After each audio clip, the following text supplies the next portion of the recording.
minha, antaranya, annaka idza amanta anna lillahi wajhan yaliqu bi jalalihi wa 'azamatihi wa anna an-nadhara ilaihi min a'zami ma yun'imu Allahu 'ala 'abdihi yaumil qiyamah wa qad wa'ada bihi 'ibadahu as-salihin. Antara kesan iman terhadap ilmu mengenai sifat-sifat khabariyah ini, tuan-tuan, saya kata, ialah bila mana engkau beriman, mempercayai dengan sepenuh jiwa bahawa Allah mempunyai wajah.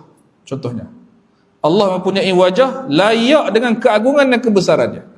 Lah ni yang kata Allah ada wajah ni bukan sahabat Nabi ke, ulama kita ke, tok guru, bukan. Yang sebut Allah ada wajah ni siapa dia? Allah sendiri sebut. Di dalam kitabnya, dan Nabi sebut banyak di banyak tempat dalam hadis-hadisnya.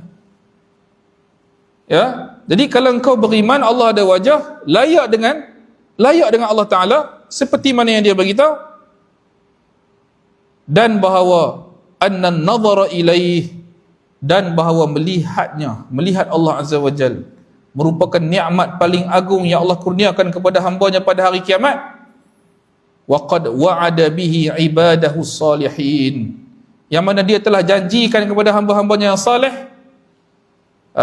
Sa'alta Allah an-nadhara ila wajhihi al-karim fa'a'taka, maka engkau akan memohon kepada Allah.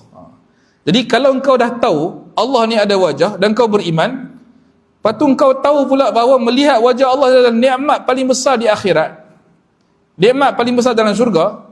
Apa kesan setelah kita tahu benda ni?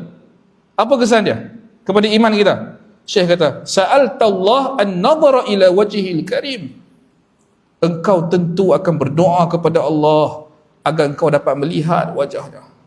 Fa'ataka, dan kita mengharapkan Allah bagi tunaikan hajat kita ni, iaitu dapat lihat wajah Allah Azza wa Jalla. Tuan-tuan, siapa antara kita nak tengok wajah Allah? Jujurlah, jauh di sedut hati ni, teringin tak nak tengok wajah Allah Ta'ala? Teringin tak? Malah Nabi SAW sifatkan melihat wajah Allah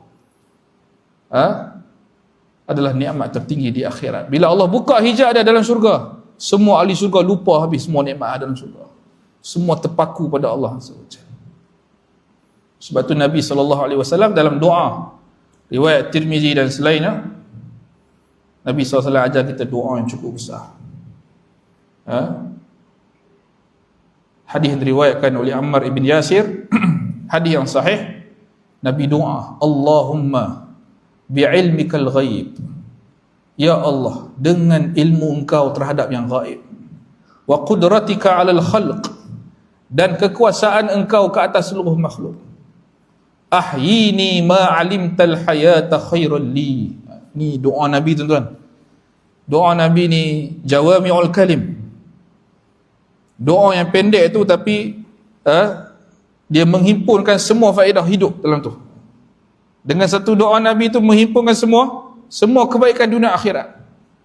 Tak payah dia buat pengasingan dah, dalam tu ada semua. Tengok Nabi kata apa? Ahyini ma 'alimtal hayata khairan li.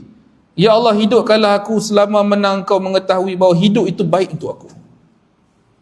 Wa tawaffani idza 'alimtal wafata khairan li. Dan matikanlah aku sekiranya engkau mengetahui mati itu baik untuk aku. Cantik tak doa ni? Cukup cantik. Allahumma as'aluka khasyataka fil ghaibi wasyahadah. Ya Allah, aku mohon kepada engkau rasa takut kepada engkau dalam keadaan tersembunyi dan dalam keadaan terang-terangan. Wa kalimatal haqqi fir ridha wal ghadab, dan aku mohon kepadamu perkataan yang benar ketika aku redha dan ketika aku tengah marah. Wal qasda fil ghina wal faqr, dan aku mohon kepada engkau aku ni jadi orang yang sederhana ketika aku senang dan ketika aku susah. Wa as'aluka na'iman la yanfad, dan aku mohon kepadamu kenikmatan yang tidak putus. Wa qurrata 'ainin la tanqati', dan penyejuk mata yang tidak habis, yang tidak terputus. Wa bardal 'aishi ba'dal maut, dan aku mohon kepadamu kesejukan kehidupan selepas mati. Kemudian Nabi kata, dengar ni, Nabi sebut ni, wa as'aluka ladzatan nazari ila wajhik. Ya Allah, aku mohon kepada engkau kelazatan memandang wajahmu. Lepas tu, wasyauqa ila liqa'ik, dan kerinduan untuk bertemu denganmu ya Allah. Tengok ayat Nabi, fi ghairi dharra mudirrah, tanpa ditimpa kesusahan dan kemudaratan dan memudaratkan, wala fitnatin mudillah, dan tanpa fitnah yang menyesatkan. Nampak? Ini kesan bila kita beriman dengan wajah Allah Azza wa Jal. Jadi kalau orang yang tak beriman Allah ada wajah, bila baca doa ni dia rasa apa? Dia pergi takwil wajah Allah dengan apa? Dia pergi ubah makna wajah Allah dengan makna lain. Kemuliaan Allah, zat Allah. Kita bila sayang kat satu orang, kan, orang yang bercinta jarak jauh, tak pernah berjumpa ni, setelah bertahun-tahun cinta, bertahun-tahun kita duk rindu kat dia, duk teringat kat dia, duk bayang dia, mainlah hari kita nak bertemu dengan dia. Apa benda yang paling kita harapkan bila bertemu dengan dia tu? Tentulah apa? Nak tengok wajah dia. Dia tak? Ini fitrah manusia. Allah Ta'ala turunkan Al-Quran ni, kata Ibn Taymiyah dalam Darut Ta'arud, Allah turunkan Al-Quran ni bukan takat dengan bahasa manusia, bahasa Arab yang menerima Al-Quran itu, tapi dengan fitrah manusia. Allah bercakap dengan kita dengan fitrah. Kita bila jumpa dengan orang yang kita sayang, kita nak tengok wajah dia. Demikian bila kita beriman Allah ada wajah. Teringin nak tengok wajah Allah. Allah yang kita duk sebut nama dia, pagi-pagi lagi bangun tidur duk sebut dah. Alhamdulillah alladhi ahyana ba'da ma amat. Kalau terjaga tengah malam pun sebut nama Allah.